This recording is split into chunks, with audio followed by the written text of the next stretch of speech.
Edward, a man suffering from neurofibromatosis, lives in New York City with a dream of becoming an actor. So far, his only acting credit is a minor role in an educational video aimed at reducing bullying towards people with unique appearances. However, his performance is criticized by the director. On his subway ride back, Edward feels the weight of the stares from those around him. He notices a few passengers staring at his disfigured face when an unruly passenger starts harassing others. Soon after, Edward arrives home and spots a beautiful young woman moving into the apartment next door. Entering his own place, he discovers a leak in the ceiling and places a bowl under the dripping water before starting his household chores. Suddenly, a knock on the door startles him, causing him to accidentally cut his finger with a knife. When he opens the door, it's his new neighbor, who, upon seeing his bleeding finger, quickly fetches a first aid kit to treat the wound. The woman, named Ingrid, is assertive and confident, a stark contrast to the awkward and reserved Edward, who only manages a few grunts in response to her barrage of questions. As Ingrid looks around his apartment, she spots a photograph of a young woman and a little boy. Edward explains that the photo is of his mother. When she notices a typewriter in the room, she assumes he's a writer. Edward denies it, mentioning he found the typewriter abandoned on the street. When Ingrid reads a few lines Edward had typed, she finds them profound and tragic. Ingrid reveals that she's an aspiring playwright and, upon learning that Edward is an actor, suggests that they could rise to fame together. Incidentally, she had initially come to borrow some laundry detergent. The following day, Edward visits his doctor, who warns him that the growth of his tumors might soon impact his vision. The doctor offers Edward a chance to participate in trials for a new experimental drug that could potentially cure his condition. Though the treatment is still unproven, it might be a life-changing opportunity for Edward. When Edward returns home, he notices his front door has been freshly painted. He immediately deduces that Ingrid was responsible, following the trail of paint that leads straight to her apartment. However, as he steps inside, things seem to take a turn for the worse. The hole in Edward's ceiling has grown larger. He places a bucket under the expanding leak and decides to take the typewriter to Ingrid's apartment as a housewarming gift. Ingrid thanks him, but before they can converse further, her boyfriend shows up, and Edward is forced to leave awkwardly. The following day, Edward auditions for a role by delivering Cyrano's iconic monologue. But the producers remain unimpressed. Feeling crushed, he exits the audition, his hopes dwindling. Later that evening, Edward shows Ingrid the social awareness ad he had starred in. The brief clip emphasizes the importance of embracing people with unique appearances, stressing how our brains are wired to fear what seems different at first. Ingrid, however, doesn't appear particularly impressed by the video. Out of nowhere, she suggests treating the visible tumor on Edward's nose, but the idea of someone besides a doctor touching his face makes him deeply uncomfortable, prompting her to drop the suggestion. Edward decides to proceed with the experimental treatment. At the clinic, he lies on a special table while machines scan his face to analyze the tumors. The new drug is then injected under his skin. To monitor his progress, the medical team creates a mold of his face and provides him with a journal to document any changes in his condition. Noticing his bandaged finger, the doctor also redresses the wound before Edward leaves. On his way home, Edward observes happy couples walking hand in hand, their laughter echoing through the streets. He unexpectedly stops to stare at a newly erected statue of Lincoln. He gazes at it for a long time, almost lost in thought. As he walks away, he gets an eerie feeling as if the statue's eyes are following him.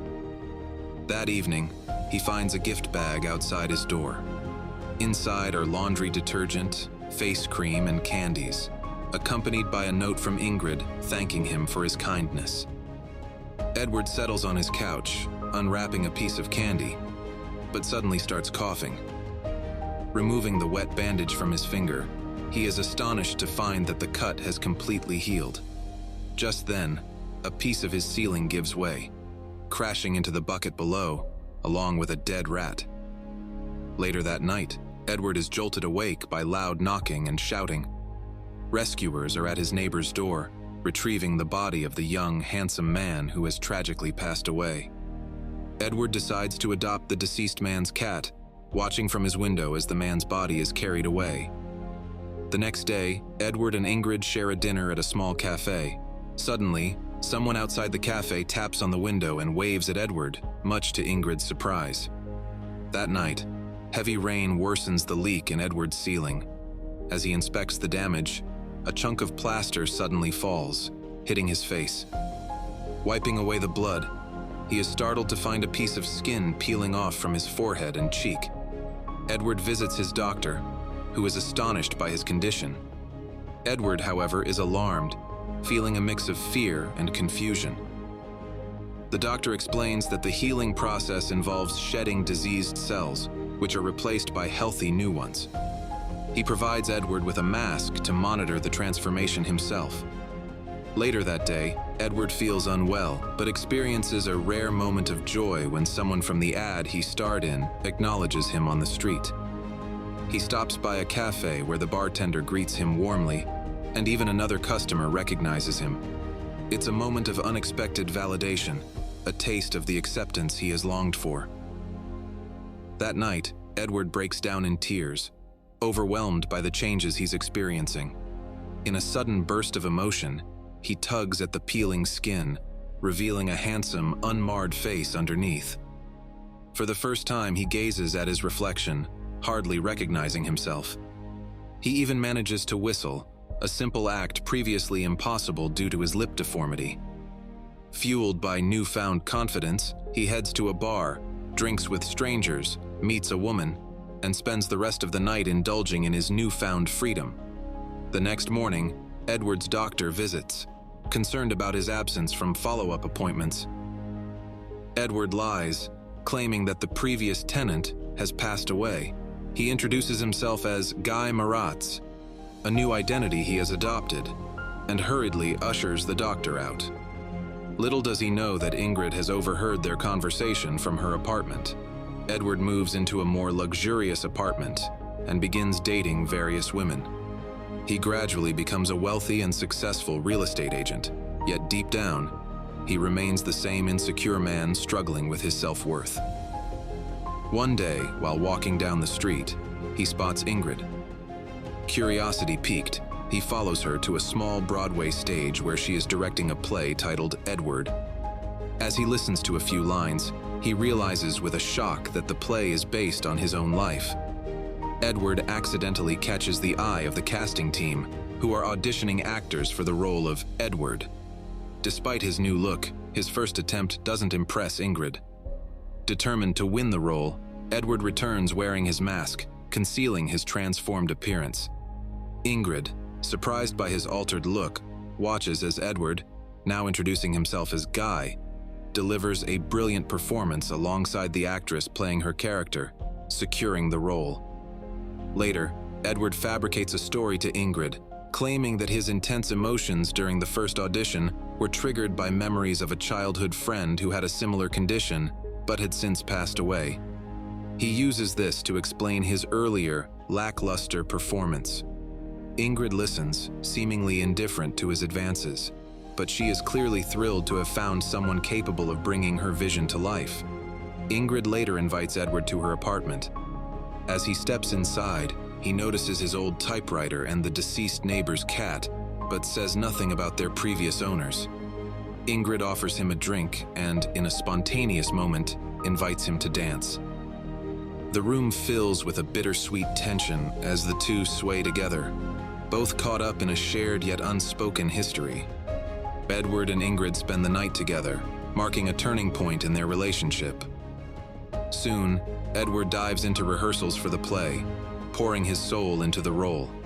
His performance is raw and genuine, as if he's voicing his own innermost thoughts. One day, a man named Oswald visits the theater. Like Edward, Oswald suffers from neurofibromatosis. But unlike Edward's reserved nature, Oswald is charismatic and lively. He watches the rehearsal and seems genuinely impressed by Edward's acting skills. That evening, when Edward is with Ingrid, She unexpectedly asks him to put on his mask.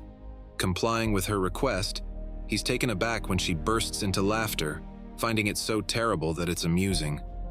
Later, during a night out with his real estate colleagues, Edward, or rather Guy, is surprised when Oswald shows up at the bar.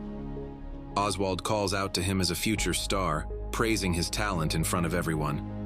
His charm quickly wins over the group, and he continues to praise Guy's acting, making Edward the center of attention. At the next rehearsal, Edward critiques Ingrid's portrayal of the protagonist, arguing that she's basing it on experiences she hasn't lived.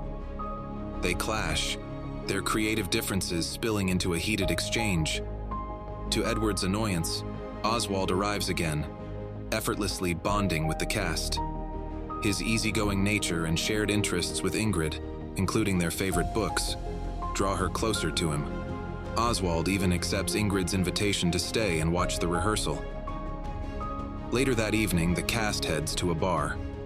Edward watches silently as Ingrid and Oswald engage in an animated discussion about the themes of her play. Oswald doubts the plausibility of the protagonist choosing to end his life voluntarily, expressing his belief that people like him, who have lived through hardships, hold on to life more fiercely. Although Edward laughs along with the group, he feels bitterness welling up inside him. Oswald's charisma shines through as he entertains everyone with jokes and anecdotes, even learning how to whistle, a skill Edward had only recently mastered. That night, Edward wakes up to find Ingrid rewriting parts of the play. She admits that Oswald was right. Her version of Edward was too gloomy and lacked depth. In her words, she had made him a victim, trapped in a simplistic narrative. Furious, Edward confronts her. When he had raised similar concerns, she brushed him off, but now she's willing to revise the script based on Oswald's observations. The argument quickly escalates, with Edward feeling belittled and overshadowed by Oswald's influence. At the next rehearsal, Edward's frustration peaks. His mask keeps slipping off as he performs, exposing glimpses of his real face underneath. Edward storms out of the theater. Seeking solace, he wanders to a nearby park, only to stumble upon a joyful Oswald practicing yoga. Oswald even admires the living Lincoln statue, a familiar sight that now seems to mock Edward with its silent gaze. The two head off to a karaoke bar, where a charming woman immediately starts flirting with Oswald. When Oswald takes the microphone, his unique voice fills the room, captivating the crowd. Edward watches from the sidelines, feeling an unsettling mix of admiration and jealousy. Edward watches in disbelief as the crowd cheers for Oswald's karaoke performance, seemingly unbothered by his appearance. For the first time, Edward sees people looking past the disfigurements, embracing Oswald's charisma. But this moment of amazement soon turns into a devastating reality check at the next rehearsal. Ingrid informs Edward that she has rewritten the play and decided to cast Oswald in his role. The new version, she explains, has shifted its focus. She's even added a role for a handsome man, something Oswald insisted on before agreeing to perform. Crushed by the news, Edward feels utterly sidelined, especially when he realizes how much Ingrid already knows about Oswald's personal life. In desperation, he argues that the audience will never believe such a dramatic transformation in the protagonist's character. When Edward tries to spend time with Ingrid that evening, she coldly rejects him, leaving him heartbroken. The play premieres to great success. Oswald's performance is met with rave reviews, and Edward can only watch from the sidelines as Ingrid grows closer to Oswald, his despair deepening with each passing day. Oswald's popularity continues to rise. Then, one day, Ingrid breaks the news to Edward that she has to let him go from the project. This rejection shatters Edward's already fragile mental state. He starts obsessively stalking Oswald, eventually spotting him with a woman and a child, a scene that ignites a fresh wave of jealousy. In a fit of rage, Edward confronts Ingrid, accusing Oswald of infidelity. But she calmly explains that the woman is Oswald's late wife's sister, and the child is his daughter. She dismisses Edward's concerns. Soon after, he overhears that Oswald is planning to move into his old apartment, a final insult that pushes Edward over the edge. Consumed by anger, he smashes the newly repaired ceiling of his place, causing it to collapse once again. That night, Edward is overwhelmed by memories of his life. By morning, meets prospective buyers. His erratic behavior scares his colleagues, and by the end of the day, he is fired from his job. Feeling utterly defeated, he bursts into the theater that evening, interrupting a rehearsal. In a chaotic frenzy, Edward attacks Oswald on stage. The struggle turns violent, and part of the set collapses, severely injuring Edward's arms and legs. During his recovery, Edward moves back into his old apartment, now right next door to Ingrid, who is living with Oswald. He watches from the shadows as they live a happy, vibrant life.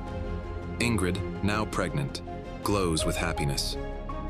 Edward's physiotherapist notices his fixation on their life and makes a snide comment about people like Oswald, which pushes Edward over the edge.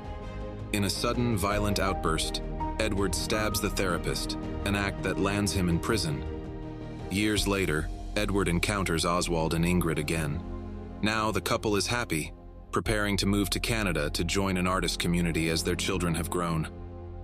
As they sit in a restaurant, a waiter comes to take their order. Edward hesitates, unable to decide. Oswald steps in, ordering for him and joking that his old friend hasn't changed a bit. The end. Thank you for watching.